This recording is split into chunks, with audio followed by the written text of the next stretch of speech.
In the modern digital landscape, we scroll, click, and swipe under the assumption that we are making our own choices. But behind the screen, algorithms are quietly predicting our behavior and engineering the very desires we think belong to us. When our preferences are curated by others, the line between who we are and who we appear to be begins to blur. We spend our energy curating a digital self for others to consume, which slowly erodes the ability to distinguish our actual thoughts from the ones the platforms reward. This friction between the self and the system has happened before. Looking at this historical photograph of an early machine shop, you can see the scale of the 19th century Industrial Revolution. Rapid industrialization and rigid institutions were quickly replacing the normal, natural rhythms of daily life. As factories multiplied and urban centers swelled, people felt increasingly mechanized. The sudden separation from the land and the loss of individual autonomy left a void where local traditions and personal agency used to be. Out of that void emerged a New England intellectual rebellion known as Transcendentalism.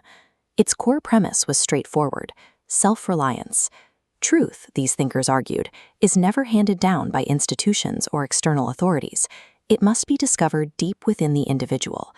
These thinkers designed their philosophy as a practical psychological survival tool to combat the societal alienation of their time. The movement found its defining voice in Ralph Waldo Emerson. This portrait shows the man who provided the theoretical foundation and conceptual framework for Transcendentalism. In his defining essay, Self-Reliance, Emerson argued that imitation is suicide. He urged individuals to trust their inner intuition and reject the conformity imposed by churches, governments, and social expectations. He believed every person is connected to a universal spirit, which he called the Oversoul.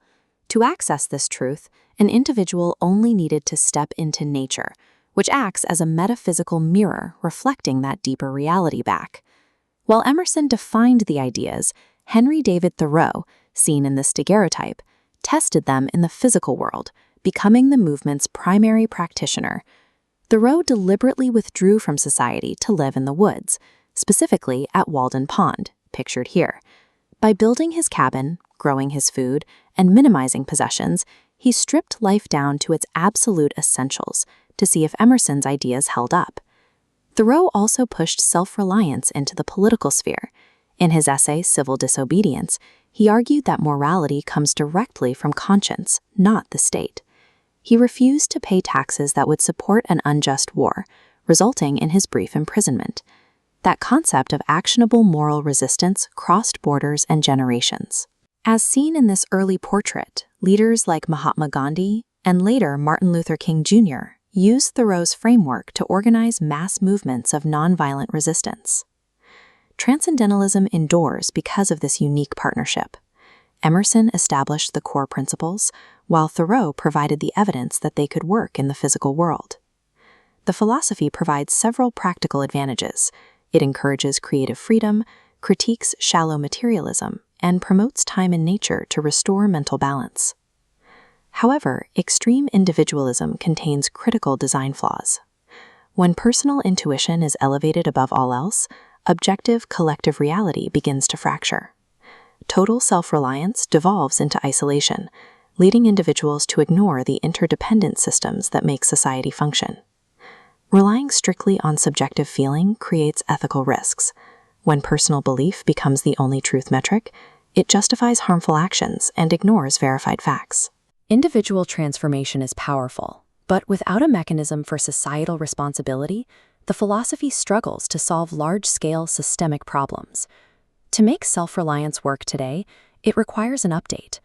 Escaping to the woods is no longer a viable option. We have to adapt these 19th century ideas to a hyper-connected, globalized reality. Thoreau went to Walden Pond for personal clarity. Today, that same environment is a site of visible ecological collapse. Nature is now a site of crisis that demands active ethical responsibility and preservation. We also need to rethink our place in the crowd. This graphic illustrates the concept of relational selfhood.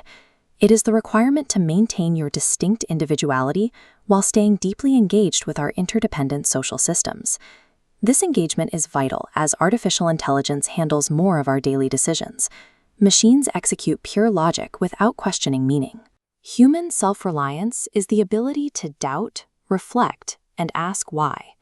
Practicing that kind of reflection today takes radical honesty. We have to protect our inner truth against the constant pressure of digital performance and algorithmic curation.